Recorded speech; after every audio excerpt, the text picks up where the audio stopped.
తమిళనాట సరికొత్త చరిత్ర. సీఎంగా విజయ్ ప్రమాణ స్వీకారం. అదిగో ప్రమాణ స్వీకారం చేయడానికి ఎన్నో ఇబ్బందులు పడ్డారు విజయ్. కానీ ఒక రకంగా చెప్పాలంటే తాను రాజకీయాల్లోకి వచ్చిన తర్వాత విజయం సాధించే వరకు చాలా సులువుగా విజయ్ సాధించినా కూడా ఆ 4 రోజులు రాజకీయాలంటే ఇలా ఉంటాయా, రాజకీయం అంటే ఈ రకంగా ఉంటుందని ఆ 4 రోజులు నేర్చుకున్నాడేమో అనుకుంటే అతిశయోక్తి కాదేమో. తను ప్రభుత్వం స్థాపించడానికి ఏకంగా 5 పార్టీలతో తాను మరి పొత్తు పెట్టుకోవాల్సిన పరిస్థితి. సింగిల్గా పోటీ చేసినప్పటికీ కూడా ప్రజలు మరి తాను సింగిల్గా ప్రభుత్వాన్ని ఫామ్ చేసేంత ఇవ్వపోయేటప్పటికీ కేవలం 10 సీట్ల నుంచి 11 సీట్ల అడుగులా ఆగిపోయేటప్పటికీ తాను మరి 100% పొత్తులతోనే వెళ్లాల్సి వచ్చింది. ఈ క్రమంలో 4 రోజుల పాటు తర్జన భర్జనల మీద ఏదైతే వీసీకే కావచ్చు, సిపిఐ, సిపిఎం, కాంగ్రెస్, యుఎంఐ ఇలా రకరకాల పార్టీలన్నీ కలుపుకుని ప్రభుత్వాన్ని అయితే స్థాపించారు. ఎట్టకేలకైతే విజయ్ జోసెఫ్ అనే నేను అని జోసెఫ్ విజయ్ అనే నేను అని ప్రమాణ స్వీకారం చేశారు. తమిళనాట ఇలా ఒక కొత్త పార్టీ వచ్చి 7 ఏళ్ళు గడిచిపోయినాయి. తమిళ ప్రజల ఆకాంక్షల మేరకు ఈరోజు సీఎంగా విజయ్ బాధ్యతలు అయితే స్వీకరించారు. మరి రానున్న రోజుల్లో పక్క రాష్ట్రాలకు కూడా, తెలంగాణ, ఏపీ రాష్ట్రాలకు కూడా ఈయన ఒక స్ఫూర్తిగా నిలిచే అవకాశం అయితే చాలా చాలా స్పష్టంగా అయితే కనబడుతుంది. ఇక 5 సంచలన దస్త్రాలపై విజయ్ తొలి సంతకాలు చేశారు. సామాజిక న్యాయమే లక్ష్యంగా కేబినెట్ కూర్పు, మంత్రులుగా 9 మంది ప్రమాణం. మంత్రిగా విజయ్ భావోద్వేగ తొలి ప్రసంగం చేశారు. ప్రమాణ స్వీకారంలో ప్రత్యేక ఆకర్షణగా రాహుల్ గాంధీ, అదేవిధంగా రాహుల్ గాంధీకి మై బ్రదర్ అంటూ ఆహ్వానం. విజయ్ సర్కారు ఏర్పాటుపై రాహుల్ అభినందనలు. అగ్ర నేతలు, సినీ తారల రాకతో దద్దరిల్ల నెహ్రూ స్టేడియం. ప్రధాని మోడీ, సీఎం రేవంత్తో సహా దేశవ్యాప్తంగా సినీ రాజకీయ ప్రముఖుల శుభాకాంక్షలు. సూటులో ప్రమాణ స్వీకారం, వెంటనే పని ప్రారంభించారు. మరి ప్రారంభించాలి కదా.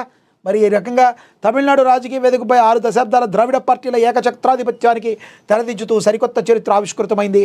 తమిళ వెట్రిక్ కళిగం టీవీకే అధినేత వెండితెర వేల్పు దళపతి జోసెఫ్ విజయ్ ఆదివారం నాడు తమిళనాడు రాష్ట్ర నూతన ముఖ్యమంత్రిగా అట్టహాసంగా బాధ్యతలు స్వీకరించారు. చెన్నైలోని జవహర్లాల్ నెహ్రూ ఇండోర్ స్టేడియంలో ఉదయం 10 గంటలకు అశేష జవాహిని అభిమానుల జయధ్వానాల మధ్య గవర్నర్ రాజేంద్ర అర్లేకర్ ఆయనతో పదవి స్వీకార ప్రమాణం చేయించారు.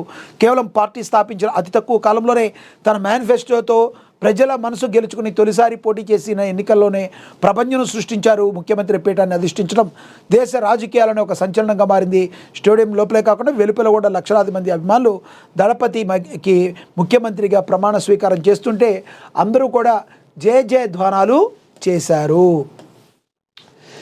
ఈ చారిత్రాత్మక వేడుకకు దేశవ్యాప్తంగా ఉన్న రాజకీయ సినీ రంగానికి చెందిన ఉద్దండులు సాక్ష్యంగా నిలిచారు. లోక్సభ ప్రతిపక్ష నేత, కాంగ్రెస్ అగ్రనేత రాహుల్ గాంధీ వేడుకకు ముఖ్య అతిథిగా హాజరు కాగా విజయ్ను సాదరంగా ఆహ్వానించారు. రాహుల్ గాంధీ చేతిని పైకెత్తి విజయ్ అభివాదం చేయడం వేడుకలో ప్రత్యేక ఆకర్షణగా నిలిచింది. సామాజిక న్యాయమే లక్ష్యంగా కేబినెట్ కూర్పు, మంత్రులు 9 మంది ప్రమాణం చేశారు. ఇక నేను మీలో ఒకటిని భావోద్వేగ ప్రసంగంతో కదిలించిన నూతన ముఖ్యమంత్రి. సరికొత్త సెక్యులేషన్, సోషల్ జస్టిస్, రాహుల్ గాంధీకి మై బ్రదర్ అంటూ ఆహ్వానం. కలం పట్టిన క్షణమే సంక్షేమ విప్లవం, ఉచిత విద్యుత్ బస్సు ప్రయాణంపై తొలి సంతకాలు, జాతీయ నేతల అభినందనలు, సెల్ఫీ వీడియోలతో చిరస్మరణీయ వేడుక కూడా జరిగింది. మరి విజయ్ యొక్క విజయానికి ఇది ఒక నాందిగా మనమైతే చెప్పుకోవచ్చు. మరి విజయ్కి అందరూ కూడా ఆల్ ది బెస్ట్ అయితే చెప్తున్నారు. ఇక మనకు తెలుసు తదుపరి బంగారం కొనడం మానేద్దాం, మహిళలకు మోడీ పిలుపునిచ్చారు. విదేశీ ప్రయాణాలు కూడా తగ్గించండి అని చెప్పారు. ఎందుకంటే మనం బంగారం కొనడం ద్వారా విదేశీ మార్గద్రవ్యం పెరుగుతుంది కాబట్టి బంగారం కొనడాన్ని మానేయాలి అని చెప్పి, అదేవిధంగా డీజిల్, పెట్రోల్ ధరలు కూడా ఎక్కువగా ఉన్నాయి కాబట్టి వాటిని తగ్గించండి, వాటి వాడకాన్ని తగ్గించండి అని కూడా నరేంద్ర మోడీ పిలుపునివ్వటం అయితే జరిగింది అని కూడా ప్రచురించడం అయితే జరిగింది. అదేవిధంగా చూసుకుంటే వర్క్ ఫ్రమ్ హోమ్కు ప్రాధాన్యత ఇవ్వండి, ఇంధన పొదుపుగా వాడండి, కార్యాలయాలు, ఐటీ కంపెనీలు వీలైనంత వరకు వర్క్ ఫ్రమ్ హోమ్ వరకు ప్రాధాన్యత ఇవ్వాలని ప్రధాని మోడీ సూచించారు. ప్రజలు వీలైనంత వరకు వ్యక్తిగత వాహనాల వినియోగాన్ని తగ్గించుకోవాలని సూచించారు. కార్ల లాంటి పెద్ద వాహనాలను వాడినప్పుడు తమతో పాటు మరికొంతమందిని తీసుకువెళ్లేందుకు ప్రయత్నించాలన్నారు. ప్రపంచం ఎన్నో సవాళ్లు, సంక్షోభాలను ఎదుర్కొంటుంది. పశ్చిమాసియా, ఉక్రెయిన్ యుద్ధాలతో సప్లై చైన్ దెబ్బతింది. పశ్చిమాసియా యుద్ధ ప్రభావంతో దేశంపై తీవ్రంగా ఉంది. ప్రపంచవ్యాప్తంగా పెట్రోల్, డీజిల్, గ్యాస్, యూరియా ధరలు అమాంతరం పెరిగాయి. 2 నెలల నుంచి ప్రజలపై భారం పడకుండా అన్ని చర్యలు తీసుకుంటున్నాం. యుద్ధం కారణంగా వచ్చే నష్టాన్ని కేంద్రమే భరిస్తుంది. ధరలను పెంచడం లేదు, ప్రజలపై భారం వేయడం లేదు. క్లిష్ట సమయంలో దేశ ప్రజలకు నా వినతి, పెట్రోల్ డీజిల్ పరిమితంగా వినియోగించుకోండి. విదేశీ మాదక ద్రవ్యాన్ని మరి మనం కాపాడుకోవాలి.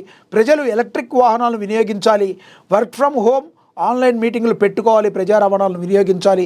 మధ్యతరగతి ప్రజలు ఖర్చులు తగ్గించుకోవాలి.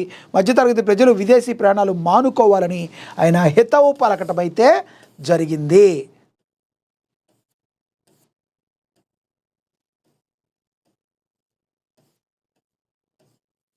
ఇక తదుపరి చూసుకుంటే బరి తగ్గించిన అక్రమార్కులు.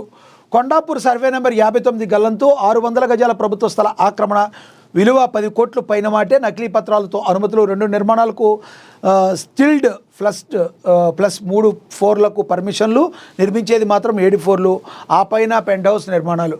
సర్వే నెంబర్ 60లో GHMC అనుమతులు పొంది సర్వే నెంబర్ 59లో గల ప్రభుత్వ భూమిలో నిర్మాణాలు, టౌన్ ప్లానింగ్ అధికారులు కనుసన్నలోనే అక్రమ నిర్మాణాలని చెప్పి కూడా ప్రచురించడం జరిగింది. రాజధాని నడిబొడ్డు సైబరాబాద్ కోవిడ్ కమిషనర్ కార్పొరేషన్ పరిధిలో కొండాపూర్లో అక్రమార్కులు బరి తెగించారని కూడా ప్రచురించడం అయితే జరిగింది. ఇక ఆత్మీయుల పలకరింపులు, అరుదైన జ్ఞాపకాలు. చంద్రబాబు ఇంట పూజలు, పవన్ నివాసంలో పరామర్శలు, హైదరాబాద్ పర్యటనలో ప్రధాని మోడీ ఆత్మీయ ముద్ర. చంద్రబాబు నివాసంలో గంటకు పైగా ప్రధాని మోడీ ఉన్నారు. మరి దానికి సంబంధించి అక్కడ చూడొచ్చు, ఆత్మీయ పలకరింపులు, అరుదైన జ్ఞాపకాలు.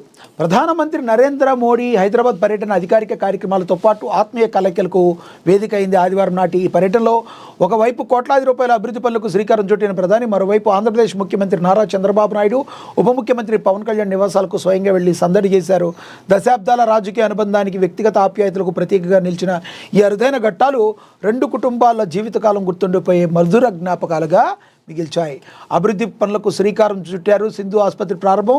హైదరాబాద్ పర్యటనలో తొలుత ప్రధాని మోడీ గచ్చిబౌలిలో సింధు ఆసుపత్రిని లాంఛనంగా ప్రారంభించారు. ఆసుపత్రి ప్రాంగణంలో ఆలయంలో ప్రత్యేక పూజలు నిర్వహించిన అనంతరం ఆసుపత్రిలోని రోబోటిక్ శస్త్రచికిత్స విధానాలను, అత్యాధునిక సాంకేతిక సదుపాయాలను ఆయన ఆసక్తిగా పరిశీలించారు. ఇక చంద్రబాబు ఇంట ప్రధాని సందడి. అధికారిక కార్యక్రమాలు ముగిసిన అనంతరం సాయంత్రం 5 గంటల 15 నిమిషాల సమయంలో జూబ్లీ హిల్స్లోని ఏపీ